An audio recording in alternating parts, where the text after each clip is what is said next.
The UFC lightweight division has been the most stacked division in the roster for the last few years, with many great and entertaining fighters such as Khabib Nurmagomedov, Tony Ferguson, Dustin Poirier, Justin Gaethje, Charles Oliveira, Eddie Alvarez, Michael Chandler, for example. But the problem is these guys are getting old and they're heading towards retirement soon, and this creates a little worry about the future of the lightweight division. But worry not, because there are very good prospects that are up and coming, and in this video we're gonna take a look at them and break them down. The first prospect we're gonna look at is none other than Mauricio Raffi. He is from the famous Fighting Nerds Collective, and man, this guy is entertaining. From Brazil, he has a record of 12 wins and 1 loss, 11 of his wins coming by KO/TKO. This guy is a highlight reel for sure.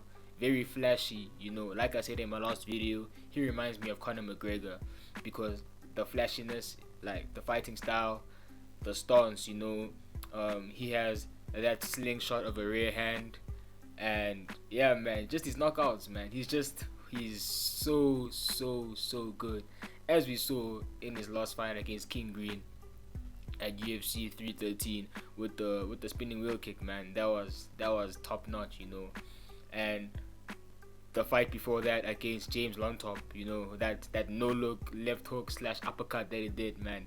This guy he's a showman. Like his fighting style, he's a showman, man. He's very flashy. So yeah, I think at this point he's proven himself enough to get a ranked fight next. So I'm looking forward to see if that will happen or not. But I really think it should happen because yeah, man, he's that good. He's ready for a ranked fight. Next, we have my personal favorite out of all of the prospects for some reason, Daniel Golden Boy Zellhuber from Mexico. He is 25 years old with a record of 15 wins and 2 losses. Seven of those wins have come by knockout, and his style is a bit more broad. He has a mixed martial artist / freestyle style. He can do a lot of things. He's very good on the ground, and he's better when it comes to striking. He has long limbs, so he's very good at fighting on the outside. And he's very good when it comes to grappling. He's very fun to watch.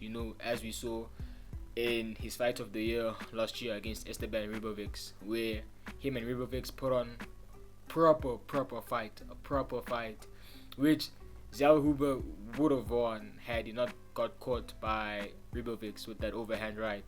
But it is what it is, man. We'll be back. We'll be back. I see him as a top contender in the future for sure, and hopefully he becomes champion because I like him a lot. Next, we have another favorite of mine, Ignacio Bahamondes from Chile, 27 years old. I think he's the only Chilean in the roster. Yeah, he has a record of 17 wins, 5 losses, 11 of those wins coming by KO and 2 by sub. He's also more of a mixed martial artist style, freestyle. Very good in the ground department and on striking. I would say he's good and improving on the ground, on the grappling game, because he trains with Bilal Muhammad. So obviously they work on that a lot, and that helps him to become more equipped. But his striking for me is what stands out. Just like Daniel Zellhuber, he has long limbs. He has great knockout power, and yeah, man, also good on the outside. He just beat Jalen Turner by submission. So he's into the top 15 now, and the future looks really bright for him. I remember also he had a flawless striking performance against Manuel Torres at UFC Noche last year. So yeah, he's another one that you should look out for real. He is good. Next, we have a fan favorite, real bad man, Makdibek Oralbay from Kyrgyzstan. 27 years of age, the record of 13 wins, 2 losses and 1 draw. He has 6 wins by knockout, 5 by submission. So that just tells you how complete he is, Mixed martial artist. He has a great wrestling style, great ground game, as you can see in the 5 submissions.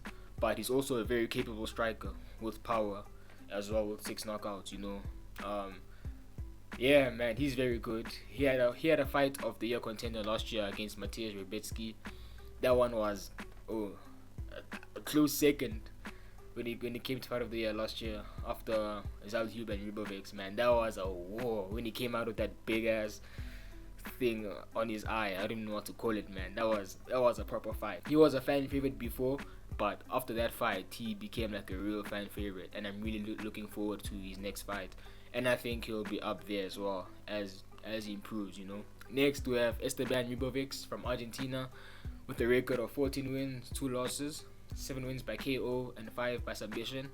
This guy is a striker, and he's a brawler. He is a brawler for sure. If you wanna bet on someone to make every fight a dog fight, it's this guy. He reminds me of Justin Gaethje for sure. But for me, he's like a bit more technical than Gaethje. Yeah, man, he's chaotic. Never backs down from a fight, and his boxing is so clean, so clean. So yeah, man. As I mentioned, this fight of the year against Zalhuber last year.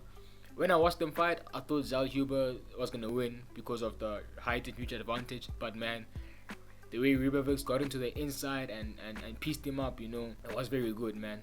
And I have high hopes for this guy as well. His last fight against Nasrat Haqparast. Personally, I believe he won, but it was a split decision.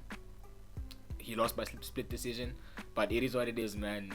He will still be up there for me. He's a top prospect, yeah. And last but not least, we have Joel Alvarez. He's also getting a huge following. This guy, from Spain. He has a record of 22 wins and 3 losses. All 22 of his wins have come by finish, with 5 KOs and 17 submissions. So this guy, he's very Brazilian Jiu-Jitsu heavy. Very good on the grappling department, but he also has great hands too. He has great hands too. He has good power. He's very good at striking. He's a bit tall as well, so he has those long limbs as well.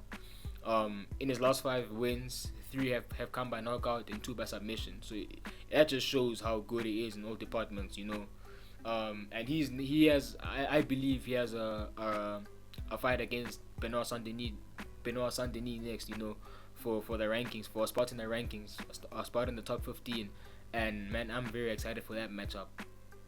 So yeah, man, Joel Alvarez for me is very exciting. His last fight against Dakar Closer was a complete performance, and he had like a weird finish.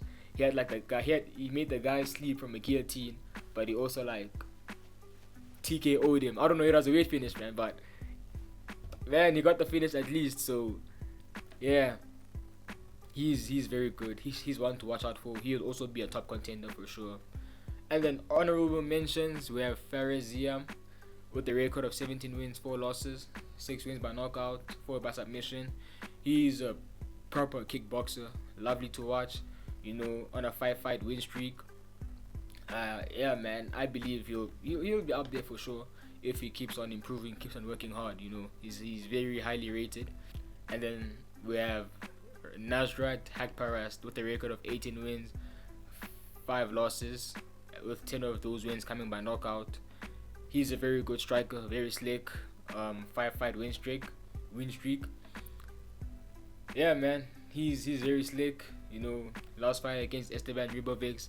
Like I said, I believe Ribovics won that fight, but it was a split decision. Anyone else could have given that fight to Haqparast. But yeah, man, he's very good. I'm also very excited by what he will do in the future, man. And I think he's also gonna get a ranked opponent soon, because 5-fight win streak, good finish ratio. So yeah, man, I'm excited for him. So yeah, guys, let me know who your favorite lightweight prospect is in the comments, or let me know if I've missed out on anybody else. And yeah, guys, please like the video, leave a comment, and subscribe. Thank you very much.